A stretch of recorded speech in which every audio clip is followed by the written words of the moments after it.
Hello guys, स्वागत है आपका हमारे इस यूट्यूब चैनल लॉ एस्पायरेंट में। तो जैसा कि आपको पता होगा कि हमने एक सीरीज़ शुरू किया है जिसमें कि हम आईपीसी के सभी धाराओं के बारे में आपको बताएंगे। आईपीसी के किस सेक्शन में क्या लिखा हुआ है, क्या उसके अंदर मेंशन्ड है।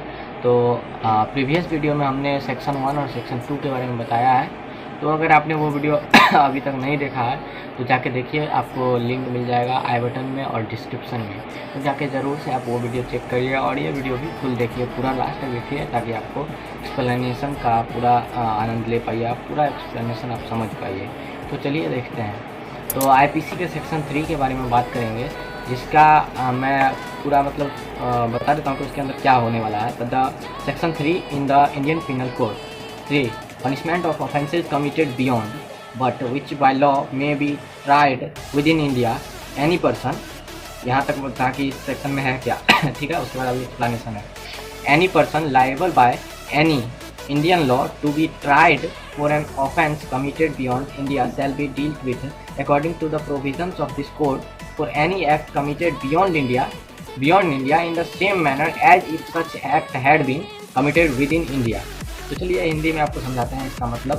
तो हिंदी में इसका मतलब है कि भारत के बाहर किए गए अपराधों की सज़ा, लेकिन कानून द्वारा भारत के भीतर मुकदमा चलाया जा सकता है।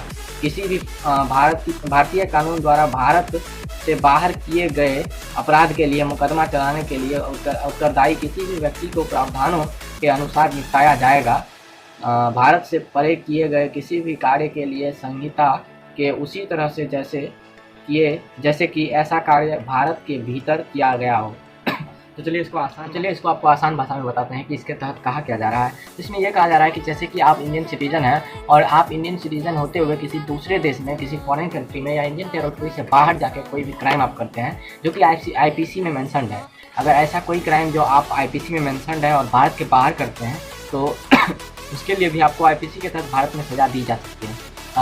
जैसे कि मैं बता दूं आपको, अगर आप पाकिस्तान में जाके कोई क्राइम करते हैं, आप यूएसए में जाके क्राइम करते हैं और आप ये सोचिएगा कि वो तो वहाँ पे क्राइम नहीं होता है तो मैं बच जाऊँगा, मुझे कन्विक्ट नहीं किया जाएगा, मैं सज़ा मुझे नहीं दिया जाएगा, तो ऐसा कुछ नहीं है। अगर आपके पास, जैसे आप भारत के नागरिक हैं और आप किसी दूसरे देश में जाके कोई क्राइम करते हैं क्योंकि आईपीसी में मेंशन्ड है, तो आपको आईपीसी के तहत उसके लिए आपको सज़ा दी जाएगी। इसका मतलब है कि आप बाहर जाके बच नहीं सकते हैं। जो दूसरे देश में क्राइम नहीं है वो क्राइम आप करके, और भारत में जो क्राइम है और वो दूसरे, जैसे कोई ऐसा क्राइम जो भारत में क्राइम है लेकिन किसी अदर कंट्री में क्राइम नहीं है, तो वहाँ जाके अगर आप वो क्राइम परफॉर्म करते हैं, उसको आप अंजाम देते हैं, तो आप ये सोच के नहीं रह सकते हैं कि नहीं मैं अभी भारत में नहीं हूँ तो मैं बच जाऊँगा। अगर आप भारत के आईपीसी के तहत जो क्राइम आता है वो अगर दूसरे देश में भी जाके करते हैं तो आपको आईपीसी के तहत सज़ा दी जा सकती है। यही इसमें बताया गया है। तो चलिए और डिटेल में जानते हैं।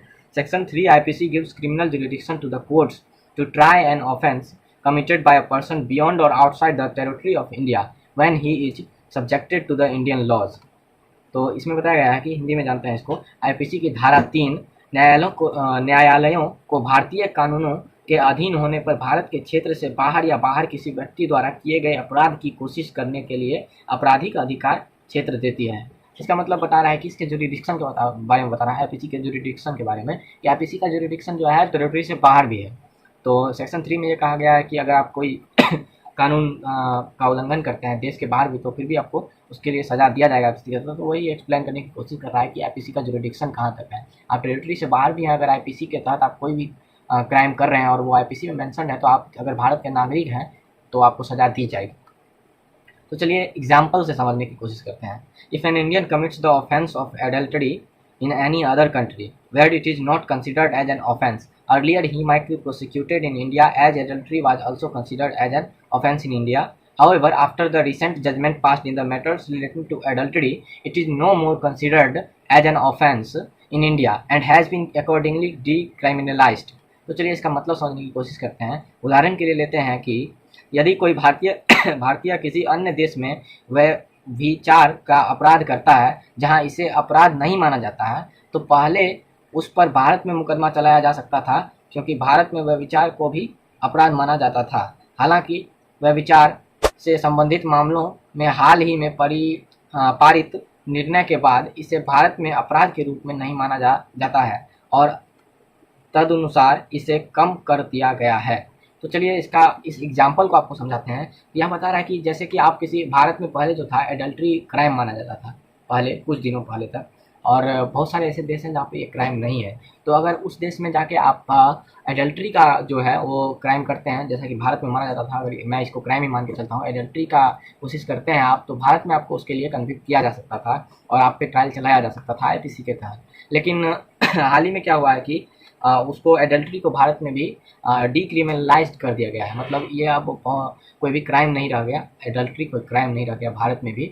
तो पहले अगर आप कहीं भी जाके एडल्ट्री करते दूसरे किसी देश में, तो आपको उसके लिए भारत में भी सजा हो सकती थी। और आईपीसी की धारा 3 ये बता रही है कि अगर आप देश के बाहर कहीं भी कोई भी क्राइम कर रहे हैं, तो उसको मान लिया जाएगा कि आपने उसको देश के अंदर ही किया, और उसी रूप से आपको उसी क्रम में, उसी के जैसा, वही नेचर में आपके साथ आपका ट्रायल चलेगा। आपको आईपीसी के तहत वही मान के सजा दिया जाएगा कि आपने वो क्राइम भारत में ही किया है, चाहे आप किए हों किसी देश में। लेकिन अगर भारत के आईपीसी के तहत आप उसमें गुनहगार हैं, तो आपको भारत में, जैसे ऐसा आपको वो मान लिया जाएगा कि आपने वो क्राइम भारत में ही किया है, और उसी को मानते हुए आप पे ट्रायल चलाया जाएगा और आपको पनिशमेंट दिया जाएगा। तो कुल मिलाकर यही था आज के इस सेक्शन 3 में। सेक्शन 3 थोड़ा कॉम्प्लिकेटेड लगता है लोगों को, लेकिन ज़्यादा कुछ होता नहीं है इसमें, ज़्यादा कुछ है नहीं इसमें। तो अगले वीडियो में हम जानेंगे सेक्शन 4 के बारे में। तो अगर आपने अभी तक चैनल को सब्सक्राइब नहीं किया है तो चैनल को सब्सक्राइब करिए, और मिलते हैं अगले वीडियो में। तब तक के लिए गुड बाय।